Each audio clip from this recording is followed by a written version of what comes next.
Here's 3 ways to help you with your depression and start increasing your emotional intelligence. Hey, Jason here, and if you've been watching the channel, you've been seeing me go through Joburg, showing you how beautiful it is. I'm about to leave now and on my way to Pretoria to go do some filming. And most importantly, you've been seeing me talk about success, what it is, and how to get it in 3 areas of life that I focus on: happiness, health, and wealth. And so I really want to just share with you 3 tips today on how to start overcoming depression. And these are 3 practical things that anybody can do. If you're an average, ordinary person like me, these are things that I do on a daily basis.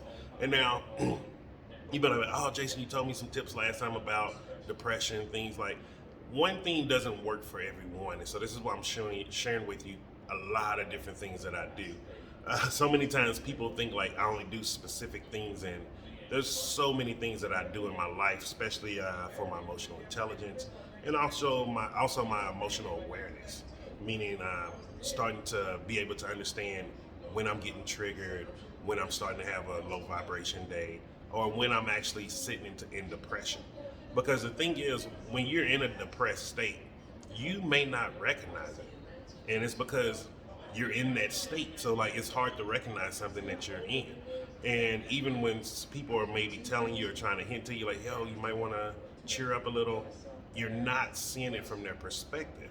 So to start increasing your emotional awareness, like you have to start understanding what are some of the actions you actually do in a depressed state.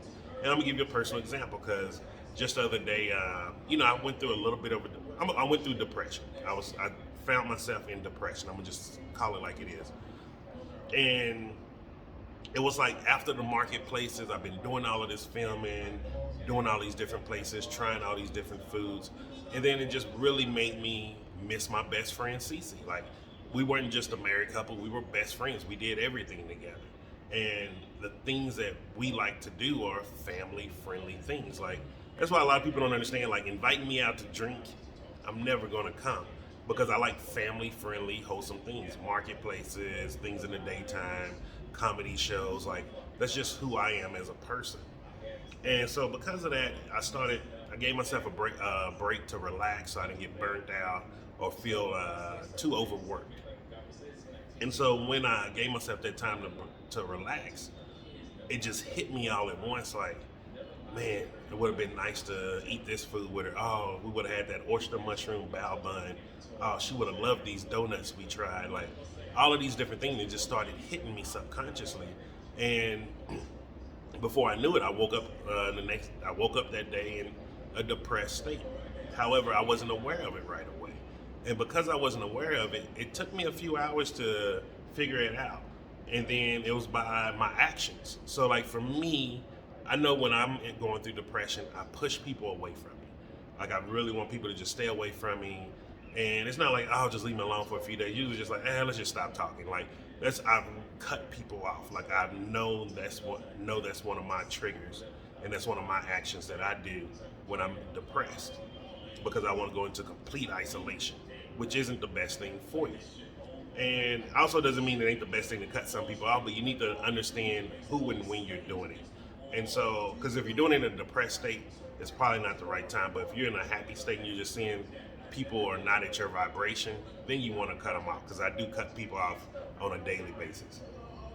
And so, with that being said, like, because of that depressed state, sometimes you come off mean, you come off as an asshole or a jerk, like, and you don't mean to be that way. And so, because of me, when I know that I'm in that depressed state, by my actions, I can start doing things right away to start turning it around. And so that's how I started doing all these different things. And some things work better than others, and depending on the situation. And so that's why I want to share different ones with you. So the first one is, when you catch yourself in a depressed state, start writing things you're grateful for. This may sound crazy. It may sound like, yo, this ain't gonna work. If you start writing things that you're grateful for, and you can start off at the smallest thing, like, yo, I'm glad I could breathe today. I'm glad I woke up today. I'm glad I saw the sun today. I'm glad there was no flies coming in my house today. Like, I'm glad I was able to order takeaway today. Like, such small, minuscule things. It can be something as good as like, yo, I'm glad no one even talked to me today.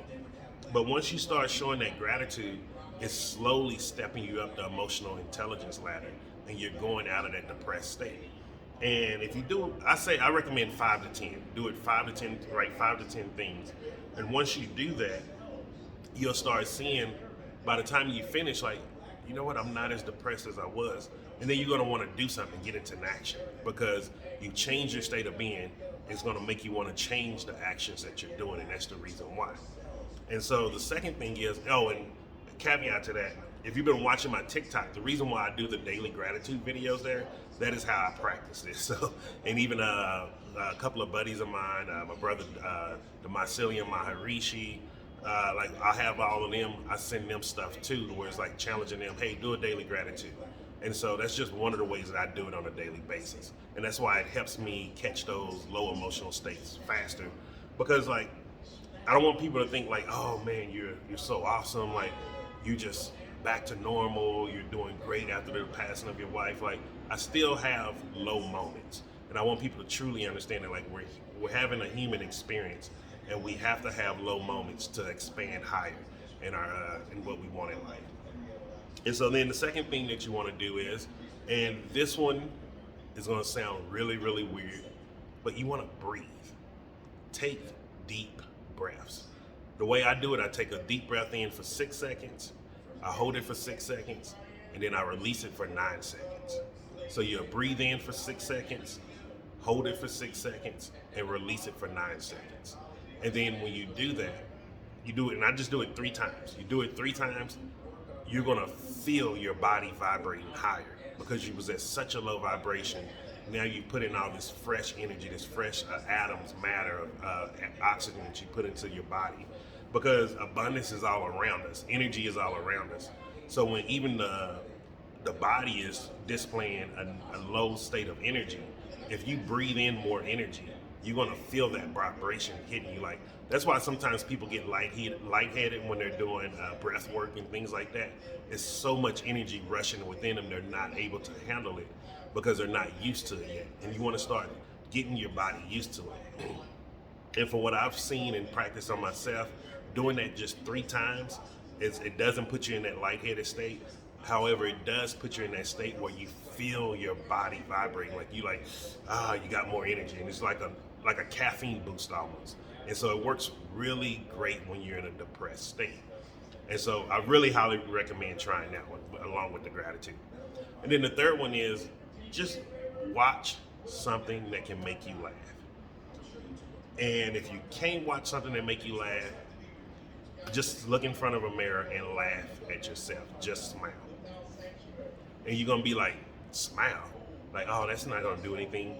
You can't smile and be angry at the same time. The body can only hold one emotion.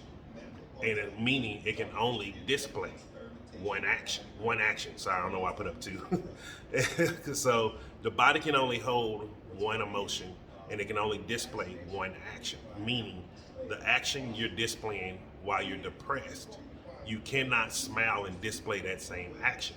So by smiling, it's going to force you to start getting happier. And it sounds so crazy, but it's a very simple technique, and it's something that is very, very effective. And a caveat to this, if you're like, I don't want to smile, because sometimes we're self-deprecating, and I still do it myself today, and I changed a lot of that self-talk. We're like, oh, I don't look good. Oh, look at this imperfection. Do this simple thing. Just go to the mirror and high five yourself. You do it 1 time. Just be like, hey, good job. And just say that to yourself. It'll do the same thing to the brain as it is if you're smiling at yourself. And so that's just 3 ways you can start helping ease depression and also move up the emotional intelligence ladder. And let me know if you try any of these out, and let me know how they work for you in the comments. And so let me get out of here. I need to run to Pretoria, go do some filming, and I'll catch you tomorrow. So make sure you like the video, subscribe if you like this type of content, and share this if you know someone who could use value from this.